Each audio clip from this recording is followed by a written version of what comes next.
Yes, class 10th का circle chapter का question number 3 है। 2 क्वेश्चन इससे पहले कर चुके हैं।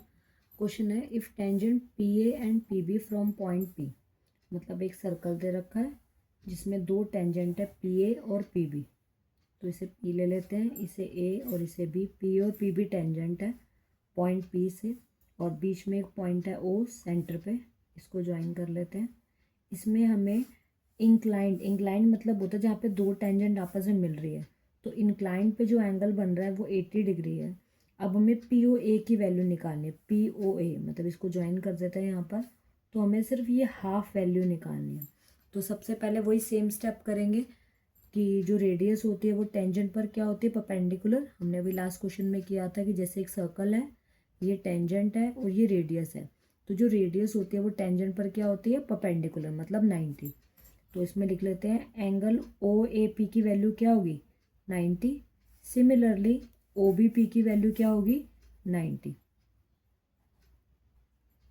Reason same, radius is perpendicular on tangent, कि जो रेडियस होती है वो टेंजेंट पर क्या होती है, परपेंडिकुलर। अब ये क्वाड्रिलेटरल बन रहा है।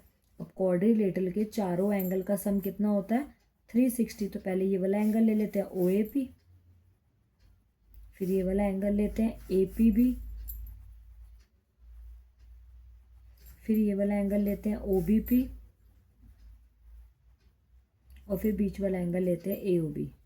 चारों का सम किसके इक्वल हो गया, 360 के।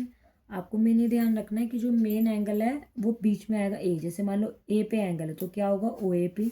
अब पी पे एंगल है तो क्या होगा, ए पी बी। अब बी पे एंगल है तो ओ बी पी या पी बी ओ, बी बीच में आना चाहिए। फिर ओ पे एंगल है तो ए ओ बी। चारों का सम इक्वल होगा 360 के। अब ओ ए पी की वैल्यू थी 90 यहाँ पर, फिर ए पी बी की वैल्यू हमें गिवन थी 80, फिर ओ बी पी की वैल्यू होगी हमारी 90, और ए ओ बी की वैल्यू की जगह ए ओ बी लिखेंगे, उसकी वैल्यू नहीं पता।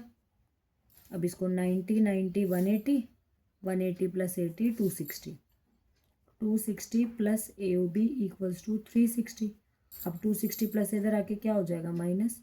तो A O B equals to 360 minus 260, तो ए ओ बी की वैल्यू आ गई 100। लेकिन हमें ए ओ बी की तो वैल्यू नहीं निकालनी, हमें सिर्फ ए ओ पी मतलब हाफ निकालना है।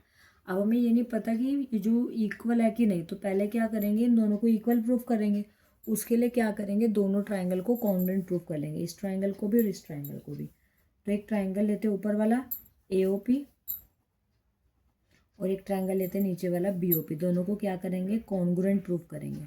तो पहला क्या होगा कि जो ए पी है वो बी पी के इक्वल होगा, क्योंकि हमने थ्योरम में पढ़ा था कि जो सर्कल होता है, सर्कल में अगर सेम एक्सटीरियर पॉइंट से टेंजेंट दोनों आ रही तो दोनों इक्वल होगी। ये सेम पॉइंट है, इसी से ये टेंजेंट बन रही, इसी से ये टेंजेंट, तो दोनों की लेंथ क्या होगी, इक्वल होगी।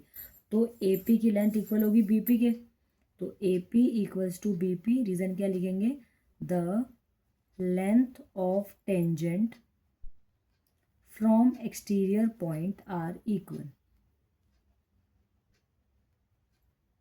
सेकेंड, ए ओ इक्वल होगा ओ बी के, क्योंकि दोनों रेडियस है। आप देखो जैसे सर्कल है, सर्कल में जितनी भी रेडियस होती है सबकी लेंथ क्या होती है, इक्वल होती है। ऐसे ही ओ ए भी रेडियस है और ओ बी भी रेडियस है, तो ओ ए इक्वल होगा ओ बी के। Reason radii are same. फिर थर्ड, ओ पी कॉमन, क्योंकि ओ पी इस ट्रायंगल में भी आ रहा है और ओ पी इस ट्रायंगल में भी आ रहा है, तो O P equals to O P common. तो triangle A O P congruent हो गया ट्राइंगल बी ओ पी के बाय एस एस एस। तो हम क्या करेंगे, इस एंगल को इस एंगल के सी पी सी टी कर देंगे। तो लिखेंगे A O P B O P के इक्वल है C P C T. C P C T मतलब corresponding parts of congruent triangle are equal. मतलब जब 2 ट्राइंगल कॉन्ग्रुएंट होते हैं तो उनके सारे पार्ट्स इक्वल हो, चाहे वो साइड हो चाहे वो एंगल हो। तो जो ये वाला एंगल है ए ओ पी, इसको हमने सी पी सी टी कर दिया बी ओ पी की। अब ये पूरा ए ओ बी है, तो लिख लेते हैं कि जो ए ओ बी पूरा एंगल है, ये बड़ा वाला एंगल ए ओ बी किससे मिलके बना है, 2 एंगल से, ए ओ पी और बी ओ पी से। तो A O B equals to A O P plus B O P. अब हमें वैल्यू किसकी निकालनी है, मेन ए ओ पी की, मतलब ये ए ओ पी। तो हमें बी ओ पी की तो रिक्वायरमेंट नहीं है। अब देखो हमने ए ओ पी और बी ओ पी को इक्वल प्रूफ कर दिया, तो हम बी ओ पी की जगह पर क्या लिख सकते हैं, ए ओ पी। अब यहाँ पर भी ये ए ओ पी है, और ए ओ बी की वैल्यू हम निकाल चुके हैं 100। अब AOP क्या हो जाएगा 2 AOP और 2 AOP और इक्वल्स टू 100। अब 2 मल्टीप्लाई इधर आके क्या हो जाएगा डिवाइड AOP, इसे कट कर लो 50। तो AOP की वैल्यू कितनी आ गई हमारे पास 50, आंसर आ गया 50।